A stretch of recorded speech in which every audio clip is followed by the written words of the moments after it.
Hello everyone, कैसे हैं आप सब। एक बार पुनः शिव कोचिंग क्लासेस पर स्वागत है। उम्मीद करता हूं आप सब अच्छे होंगे, मस्त होंगे, बेहतर होंगे और आप सभी की पढ़ाई बेहतर चल रही होगी। प्यारे बच्चों, क्लास 11 फिजिक्स में आज हम बात करेंगे चैप्टर नंबर 12 और चैप्टर नंबर 13। इसका हम रिवीजन करेंगे और भैया आप लोगों का एग्जाम है और आप लोग थोड़ा सा जो इंपॉर्टेंट क्वेश्चन है उनका रिवीजन कर लेना। चलिए शुरू करते हैं बच्चों।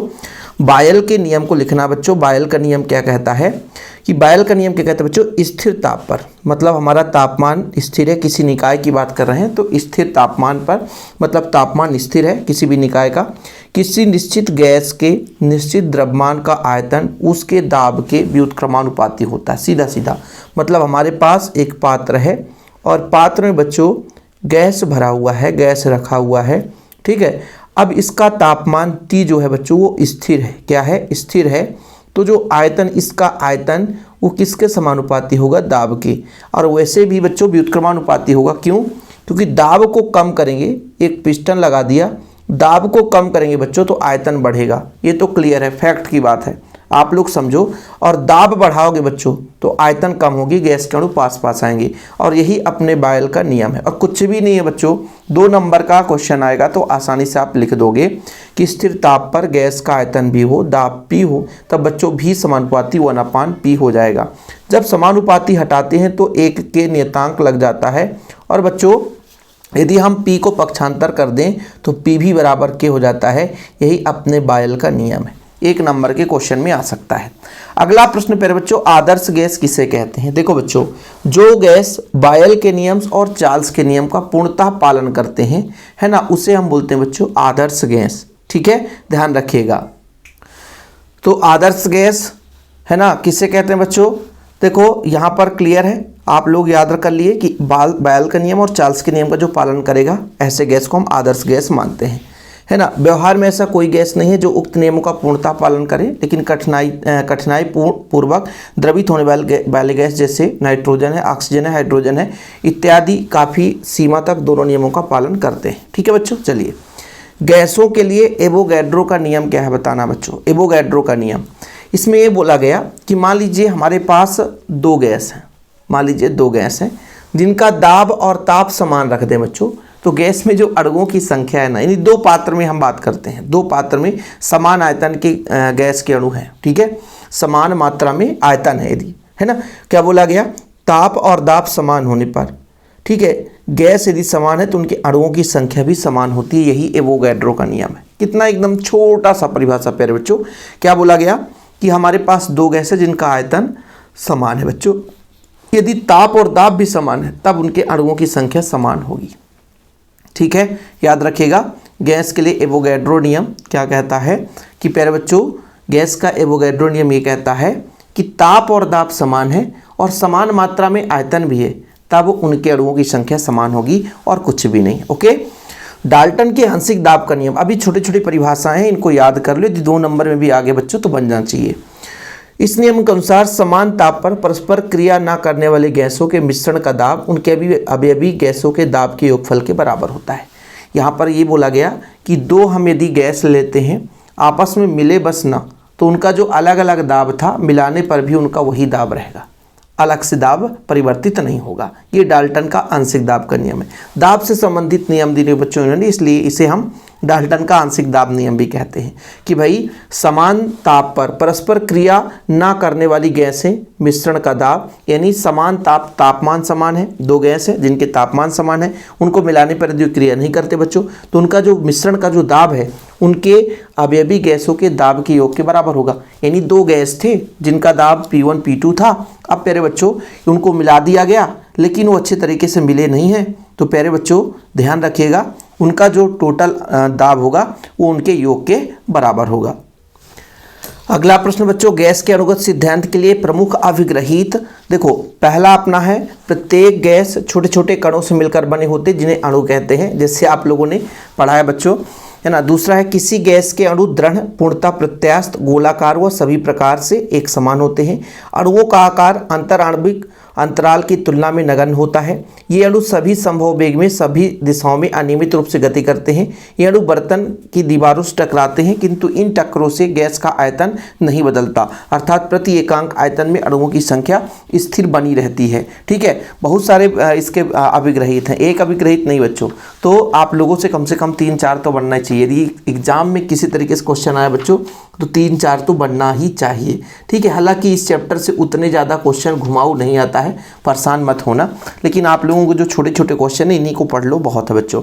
गैस, आप सबको पता है गैस छोटे छोटे कण से मिलकर बना होगा, बिल्कुल सही है, ये याद करना पड़ेगा। पूर्णतः प्रत्यास्थ होते हैं, गोलाकार और बच्चों एक समान होते हैं, सभी संभव दिशाओं में अनियमित रूप से गति करते रहते हैं। ठीक है, यदि बच्चों टकराते हैं तो क्या बोला गया, दीवार से टकराएंगे तो उनके प्रति एकांक आयतन में अणुओं की संख्या समान रहेगी। ओके, और इनके टक्कर के बीच में अंतराल बहुत कम होगा बच्चों। ओके, चलिए, दो अणुओं की टक्कर पूर्णतः प्रत्यास्थ होती है। टक्कर के समय उनके मध्य आकर्षण प्रतिकर्षण बल नहीं लगता किसी तरीके से।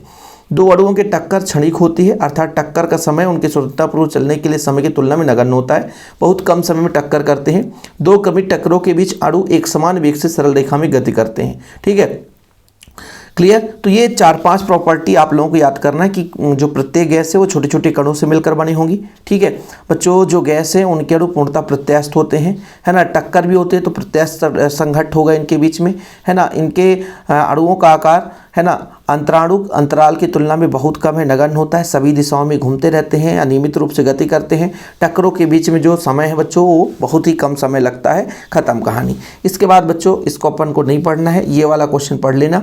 ऊर्जा के समविभाजन का नियम बच्चों, इस नियम के अनुसार किसी नियम के तापीय संतुलन की स्थिति में ऊर्जा समान रूप से सभी संभव ऊर्जा रूप में विभाजित होती है, अर्थात प्रत्येक स्थानांतरित एवं घूर्णी स्वतंत्र कोटि संबंधित ऊर्जा का मान 1/2 kT होता है बच्चों। ये ऊर्जा का समविभाजन नियम है। ठीक, स्वतंत्रता की कोटियाँ किसे कहते हैं, ये 2 क्वेश्चन आप लोग स्क्रीनशॉट ले लो, क्योंकि समय कम है। थोड़ा बहुत यदि आप लोगों को पढ़ना है तो पढ़ लेना बच्चों। ठीक है, समय कम है, आप लोगों को थोड़ा मेहनत करना है तो कर सकते हैं। ठीक, चलें आगे चलते हैं बच्चों। यहाँ से क्वेश्चन पूछा जाता है, जैसे अपना दोलन से क्वेश्चन जो 2-2 नंबर वाले क्वेश्चन आते हैं, सरल लोलक किसे कहते हैं। ठीक है, सरल आवर्त गति करते हुए कण का आयाम a है, तो कण के किस स्थिति में त्वरण अधिकतम होगा, है ना। कण की अधिकतम विस्थापित y बराबर, है ना बच्चों, +- a, यानी अधिकतम विस्थापन की स्थिति होगा, तब वहाँ पर कण का त्वरण अधिकतम होगा। वैसे ही बच्चों त्वरण बराबर क्या होता है, वेग बटा समय, है ना। और वेग क्या है, विस्थापन पर निर्भर करता है, तो जहाँ पर विस्थापन अधिकतम होगा वेग अधिकतम होगी और कण का त्वरण वहाँ पर अधिकतम होगा। सिंपल, और कुछ भी नहीं है। सरल लोलक कहते हैं किसे हैं बच्चों, एक आदर्श सरल लोलक यह निकाय होता है जो एक भारी से भारी द्रव्यमान कण दृढ़ आधार से एक भारहीन अवितान तथा प्रत्यास्थ डोरी से लटका रहता है। जैसे बच्चों सरल लोलक क्या है, इसको अपन एक सिरे से किसी से टिका देते हैं और नीचे भारी एक टुकड़ा लेकर के बच्चों इस तरह से ले जाकर छोड़ देते हैं, तो ये ऐसे ऐसे घूमता रहता है। सरल लोलक ऐसे ऐसे घूमता है ना, ऐसे ऐसे। ठीक है, मान लीजिए इसको मैंने किसी से इधर मान लीजिए एक पत्थर बांध दिया मजबूत, और इधर किसी ऊपर भाले भाग कील से टिका दिया, और बच्चों पत्थर बांध कर रस्सी में इसे छोड़ दिया, तो ऐसे ऐसे घूमता है। जैसे इसको ऐसे करके छोड़ दिया, देखो तो ये ऐसे ऐसे ऐसे ऐसे घूमता रहता है, तो ये आपका एक सरल लोलक बन जाता है। आवृत्ति और आवर्तकाल में क्या संबंध बच्चों, आवृत्ति जो होता है आवर्तकाल का व्युत्क्रम होता है। क्लियर। आवर्ती फलन किसे कहते हैं, एक आवर्ती फलन वह फलन है जो अपने मान को एक निश्चित समय अंतराल के पश्चात पुनरावृत्ति, आवर्ती का मतलब पुनरावृत्ति बच्चों। ठीक है, आवर्ती का मतलब पुनरावृत्ति होता है। तो आवर्ती फलन वह फलन होता है जो अपने मान को एक निश्चित समय अंतराल के बाद पुनरावृत्ति करता है, वो आपका आवर्ती फलन कहलाता है। सरल आवर्त गति किसे कहते हैं, कोई 4 उदाहरण देकर समझाइए। तो 4 उदाहरण तो ना बने, कम से कम 1-2 उदाहरण भी तैयार हो जाए तो बहुत है बच्चों।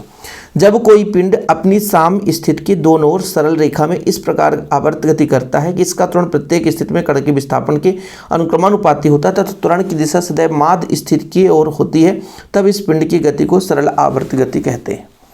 सरल आवर्त, आवर्त मतलब जो बार बार पुनरावृत्ति हो बच्चों। तो जब कोई पिंड अपनी साम स्थिति के दोनों ओर सरल रेखा में ऐसे ऐसे कंपन करते आगे की ओर, तो ये बच्चों अपना सरल आवर्ती गति कहलाएगा। इसका त्वरण प्रत्येक स्थिति में कण के विस्थापन के अनुक्रमानुपाती होगा, यानी त्वरण जो मान है बच्चों वो विस्थापन पर डिपेंड करेगा, कितना ज़्यादा विस्थापन हो रहा है उसके आधार पर त्वरण का मान निर्भर करता है। त्वरण की दिशा सदैव माध्य स्थिति के दोनों ओर होती है ना, तब पिंड की गति सरल आवर्त गति कहलाती है बच्चों। ठीक है, तो सरल आवर्त गति यहाँ पर आप लोग देख लीजिए। बाकी उदाहरण यहाँ पर देख सकते हैं, सरल लोलक की गति, स्प्रिंग लटके हुए पिंड की गति, त्वरित द्विभुज की गति, झूले की गति। ठीक है बच्चों, बाकी विशेषताएं यहाँ पर कोई 4 उदाहरण देना है तो 4 उदाहरण दिखा हुआ है, आप लोग 2 उदाहरण लिख लेना बच्चों, काफ़ी है, 2 उदाहरण ही पूछेगा। विशेषताएं है ना, वस्तु अपने माध्य स्थित के दोनों ओर, ये बच्चों यहाँ पर माध्य होगा। ठीक है, माध्य स्थित के दोनों ओर सरल रेखा में गति करती है। वस्तु पर लगने वाला बल मध्यमान स्थित के विस्थापन के अनुक्रमानुपाती होता है। तो जो वस्तु आवर्ती गति करता है बच्चों, वो पक्का विस्थापन के अनुक्रमानुपाती होता ही होता है। ठीक है, यांत्रिक ऊर्जा सदैव संरक्षित रहता है, गतिज ऊर्जा स्थितिज ऊर्जा में तथा स्थितिज ऊर्जा गतिज ऊर्जा में बदलती रहती है। तो ये इसकी विशेषताएं हैं बच्चों। सरल लोलक के नियम को लिखना है। अब ये थ्योरम है बच्चों, ये थ्योरम है, ये थ्योरम आप लोग कर लेना।